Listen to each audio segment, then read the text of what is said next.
current culture today, there is a growing struggle with substance abuse, particularly among our youth. And the question that has to be answered is, what is the cause? What is the root of the problem? But before we get into that, I want to just give you some statistics from the National Center for Drug Abuse regarding this problem that our youth are struggling with right now. And they say that 1 in 8 teens report abusing an illicit drug in the past year.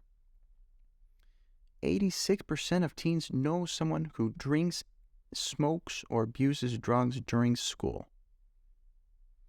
50% of teens report misusing drugs at least one time. 62% of teens have abused alcohol by their senior year in high school. In 2019, there were 4,777 overdose deaths among teenagers. 2.08 million teens reported drug use in the last month, etc. And there's many other statistics here, but the point is that this analysis bears witness to the struggle that our youth are going through right now. So what is the root problem? Okay, what do we need to fix in our current culture? In a very general way, the author says in this book, The Youth of Third Millennium, he says that idleness and the failure to know great ideals contribute to dependence on different substances. Not being employed or studying can also lead to these addictions. Without a firm north or a working compass, the youth is left with what is proposed by those who are incapable of aspiring to great things and expanding the horizons of their hearts. And as a result, slavery, frustration, and unhappiness are the consequences of being unable to value what matters. For a young, adult who is struggling with these substances, reality is insupportable. And this is simply a path to nothing. It's a path to isolation, to loneliness. And then he outlines some more particular causes, saying here it could be, for instance, a weak personality that is easily influenced by others while pretending to be part of a deceitful and false rebellion. So there's definitely a legitimate biological factor in this, that certain characters, certain temperaments are more liable to get addicted to certain substances. The search for freedom is another cause, of course, at the margin of truth and reality. Okay, a search for freedom at the margin of truth and reality. That is, to get rid of truth and reality and to try to find some way in which I can be totally free. The incapacity to solve different problems and the inability to find meaning in life. The desire to imitate current models and heroes of our times who have walked and continue to walk the same path. And that's a really big one. I mean, a lot of people get into these drugs and different substances just because their rock star hero is into these things, or that person that they adore who was famous, who was very worldly. Another cause could be being in environments and company where handling drugs is common. And this is where we see a lot of times a dysfunctional family can lead to the youth embracing this life of addiction with drugs, with alcohol. Using the false excuse, I'm an adult now. I know how to take care of myself. I know very well what I'm doing. So there's a certain amount of pride in all of that. Additional causes could be, for instance, a desire for success. And this is pretty popular, I think, in Latin American and South American cultures, where, it's kind of impossible some people think it's impossible to be successful without being a part of the drug world.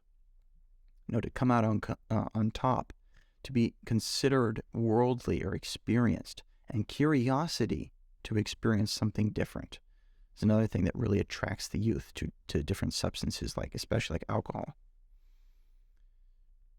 A society whose system of values is dominated by the erotic and promotes the primacy of technology over ethics and well-being over life fails to understand man and his meaning in the world.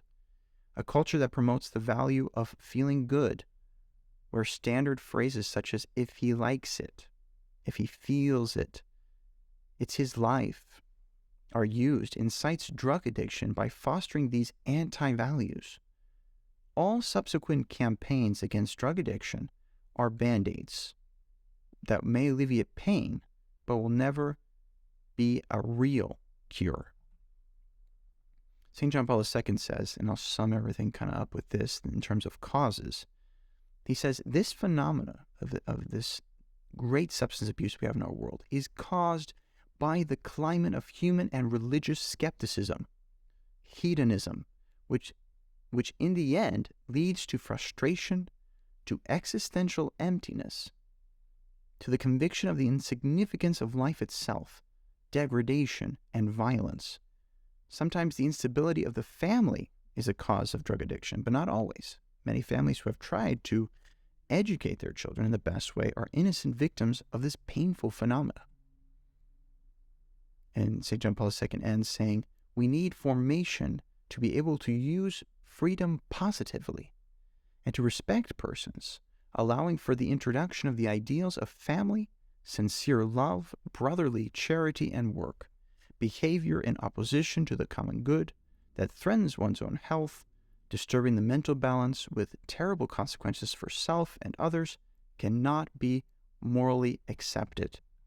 And the author says that the key point of all treatment is to help the sick person realize that he can face his problems without having recourse to these substances, and that it is one of the worst traveling companions he could have chosen because it does not liberate but enslave. Those who suffer from this disease of substance abuse must learn to see how beautiful life is. It deserves to be lived. We were not born to be slaves, but to be lords. We must always remember the words of Mother Teresa of Calcutta, a completely free woman who consecrated her life to God for the good of others. She says, what is the most beautiful day? It is today. The easiest thing to make a mistake, the biggest obstacle, fear. The biggest error, to abandon oneself. The root of all evils, egoism. The most beautiful distraction, work. The worst defeat, discouragement. The best teachers, children. The first necessity to communicate. What makes you most happy, to be useful to others. The biggest mystery, death. The worst defect, irritability. The most dangerous person, one who lies.